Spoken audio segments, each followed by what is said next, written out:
কুমাৰ ভাস্কৰ বৰ্মা ক্ষেত্ৰত পত্নীৰ জন্মদিন উদযাপন কৰাৰ পাছত এটা বিপদত পৰিছে ব্যৱসায়ী গৌতম বৰুৱা।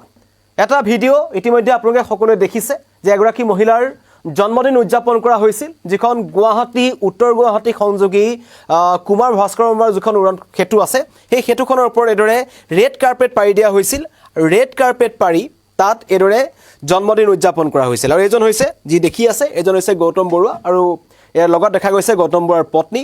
ৰেড কাৰ্পেট এখন যি কুমাৰ ভাস্কৰ বৰ্মা সেতু আছে তাত এই উদযাপন কৰা হৈছিল। আৰু এই উদযাপনৰ ভিডিঅ' যেতিয়া ভাইৰেল হৈছিল তেতিয়া ছ'চিয়েল মিডিয়াত তীব্ৰ প্ৰতিক্ৰিয়াৰ সৃষ্টি হৈছিল। সকলোৱে প্ৰশ্ন উত্থাপন কৰিছিল যে অহা যোৱা কৰা বিভিন্ন ধৰণৰ বিভিন্ন সময়ত গাড়ী অহা যোৱা কৰি থাকে, তাত সেই সাধাৰণ যান বাহনৰ অসুবিধা হৈছে আৰু এনেকৈ ৰাজহুৱা স্থানত কোনোৱে জন্মদিন পালন কৰিব নালাগে। আৰু এয়া তীব্ৰ প্ৰতিক্ৰিয়া প্ৰকাশ কৰিছিল। তাৰ পাছতেই আজি ভৰলুমুখ আৰক্ষী থানাই এজন গৌতম বৰুৱা ব্যৱসায়ীক গ্ৰেপ্তাৰ কৰিছে। আৰু জন্মদিনৰ বাবে এই যি সেতুখন আছিল তাত ৰেড কাৰ্পেট পাৰিছিল বৰুৱাই। সামাজিক মাধ্যমত ভাইৰেল হৈ পৰিছিল জন্মদিন পালনৰ সেই ভিডিঅ'। আৰু ভাইৰেল ভিডিঅ'ৰ পাছতেই এতিয়া আৰক্ষীয়ে পদক্ষেপ গ্ৰহণ কৰিছে। জন্মদিন উদযাপনক লৈ তীব্ৰ বিতৰ্ক হৈছিল, ভাইৰেল হৈছিল। আৰু কুমাৰ ভাস্কৰ বৰ্মা সেতুত আড়ম্বৰপূৰ্ণ যি আয়োজন কৰা হৈছিল তাক লৈ প্ৰশ্ন উত্থাপন হৈছিল। লগতে অন্য যান বাহন আবদ্ধ কৰি জন্মদিন উদযাপন কৰাৰ এটা ভয়ংকৰ অভিযোগ উত্থাপন কৰিছিল। আৰু তাৰ পাছতে এতিয়া ভৰলুমুখ আৰক্ষীয়ে প্ৰথমতে এজন ব্যৱসায়ী গৌতম বৰুৱাক আটক কৰে আৰু এতিয়া তেখেতক গ্ৰেপ্তাৰ কৰিছে। কাৰণ ৰাজপথক ব্যক্তিগত অনুষ্ঠানস্থলী কৰাৰ ভয়ংকৰ অভিযোগ উত্থাপন হৈছে এজন ব্যৱসায়ীৰ বিৰুদ্ধে। ৰাজহুৱা পথত ব্যক্তিগত অনুষ্ঠান পাতিব নোৱাৰে, তাৰ কাৰণে তীব্ৰ প্ৰতিক্ৰিয়া প্ৰকাশ কৰিছিল। আৰু যিমান দূৰ আমাৰ ওচৰত তথ্য আছে, ভৰলুমুখ থানাত 79/2026 নম্বৰত এটা গোচৰ ৰুজু হৈছে আৰু সেই গোচৰৰ ভিত্তিতে তেখেতক গ্ৰেপ্তাৰ কৰা হৈছে।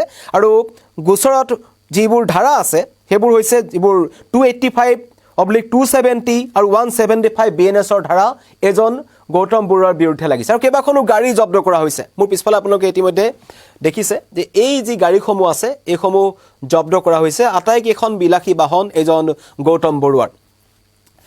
মাৰ্চিডিজ ডিফেণ্ডাৰৰ পৰা আৰম্ভ কৰি সকলো প্ৰকাৰৰ গাড়ী এজন গৌতম বৰুৱাৰ আছিল। আৰু এই গাড়ীসমূহ ইতিমধ্যেই থানাৰ ফালৰ পৰা জব্দ কৰা হৈছে। কাৰণ পত্নীৰ যি জন্মদিন উদযাপন কৰা হৈছিল সেই পত্নীৰ জন্মদিন উদযাপন কৰিয়েই এক প্ৰকাৰ বিপদত পৰিছে এজন গৌতম বৰুৱা ব্যৱসায়ী। আৰু তেওঁ কেইবাটাও প্ৰশ্ন উত্থাপন হৈছিল, আচলতে কি কাৰণত তেওঁলোকে এনেকুৱা কামটো কৰিলে, সেইটো আটাইতকৈ ডাঙৰ কথা। কাৰণ আজিকালি দেখাক দেখি বহু মানুহে এনেকুৱা ধৰণৰ ঘটনা সংঘটিত কৰে। কাৰণ এইটো হৈছে এটা ৰাজহুৱা স্থান, তাত এইদৰে ৰেড কাৰ্পেট পৰা হৈছিল, তাত এইদৰে বিভিন্ন ধৰণৰ যিদৰে বাৰ্থডে উদযাপন কৰে বিভিন্ন আয়োজন কৰা হৈছিল আৰু যথেষ্ট সংখ্যক লোক তাত সমাগত হৈছিল আচলতে। আৰু তাৰ কাৰণে সাধাৰণ মানুহে প্ৰশ্ন কৰিছিল যে এইটো কেনেকৈ সম্ভৱ হ'ব পাৰিছে। আৰক্ষী প্ৰশাসন থাকে আৰু তাতোকৈ ডাঙৰ কথা, য'ত এই বাৰ্থডে উদযাপন কৰা হৈছিল তাৰ পৰা ভৰলুমুখ থানাৰ দূৰত্ব একেবাৰে ওচৰতে, তেতিয়াও এই ঘটনা সংঘটিত হ'ল। আৰু তাত নিয়োজিত হৈ থকা যান বাহন আৰক্ষী বা অন্য যিসকল লোক আছে তেওঁলোকেও এজন ব্যৱসায়ীয়ে যেতিয়া পত্নীৰ বাৰ্থডে তাত উদযাপন কৰি আছিল, এই ধৰণৰ এটা ধামধুমীয়া এটা অনুষ্ঠানৰ আয়োজন কৰা হৈছিল, তাত কিন্তু আৰক্ষী প্ৰশাসনে বাধা প্ৰদান কৰা নাছিল। আৰু তাৰ পাছতেই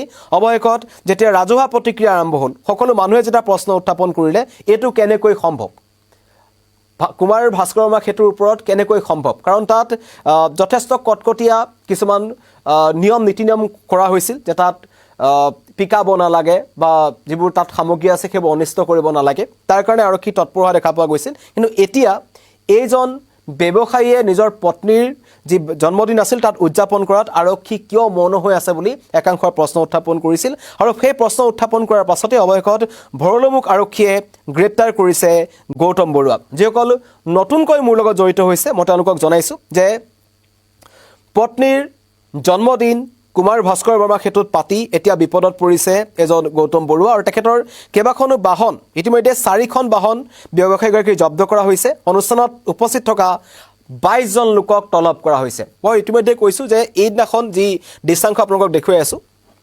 এই বাৰ্থডে উদযাপনৰ সময়ত তাত যথেষ্ট সংখ্যক লোক আছিল, 30ৰ পৰা 40জন লোক আছিল।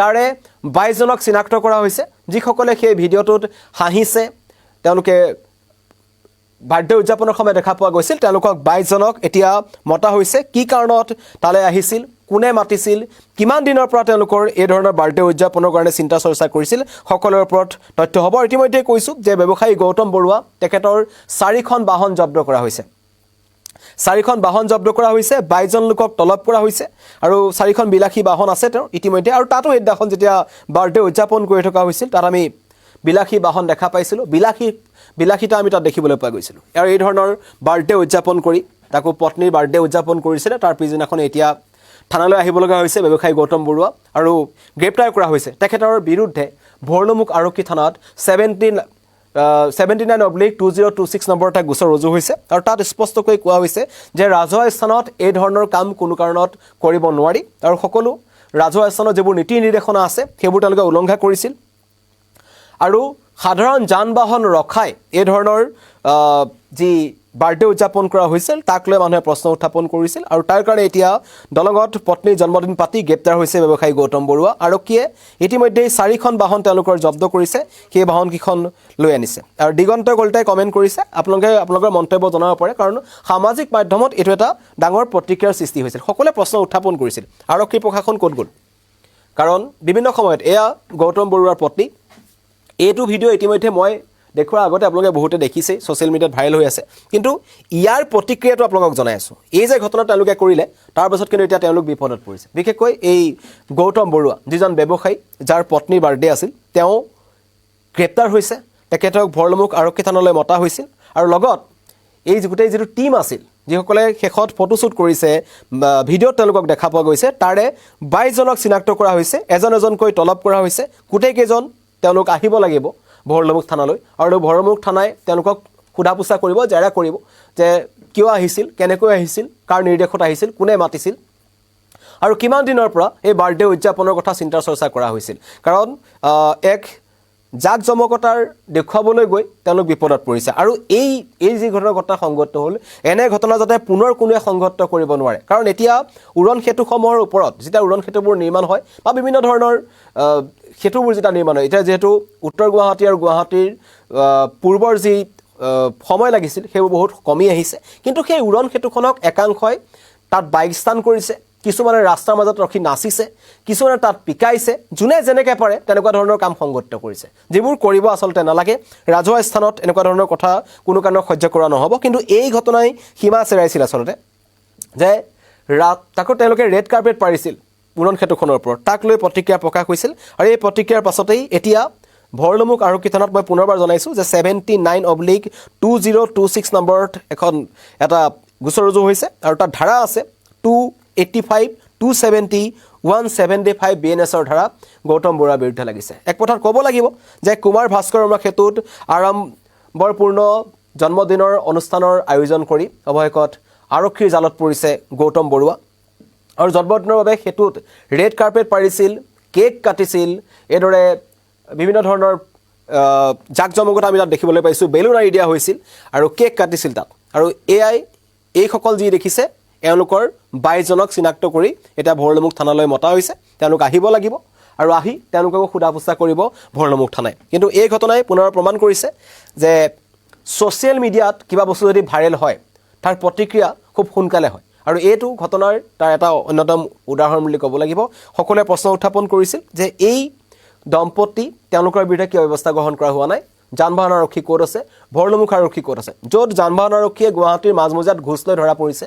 তেনে অৱস্থাত যান-বাহন আৰক্ষীৰ কোনো এজন বিষয়াক বা জোৱান নোলাল যি এই বাৰ্থডে পাৰ্টিটো তেওঁলোকে বন্ধ কৰিব পাৰিব বা তাত তেওঁলোকে কৰিবলৈ অনুমতি নিদিয়ে তেনেকুৱা কিন্তু যান-বাহন আৰক্ষী আমি নেদেখিলোঁ আৰু অৱশেষত সোশ্যাল মিডিয়াত ৰাইজৰ যি প্ৰতিক্ৰিয়া আছিল সেই প্ৰতিক্ৰিয়াৰ অন্তত কিন্তু ভৰলুমুখ আৰক্ষী থানাই তেওঁক মাতিলে প্ৰথমতে মাতি আনিছিল 4খন বাহন তেওঁ জব্দ কৰিছে আৰু লগতে তেওঁৰ বিৰুদ্ধে 79/2026 নম্বৰত এটা গোচৰ ৰুজু হৈছে আৰু তেখেত এতিয়া গ্ৰেপ্তাৰ হৈছে ধন্যবাদ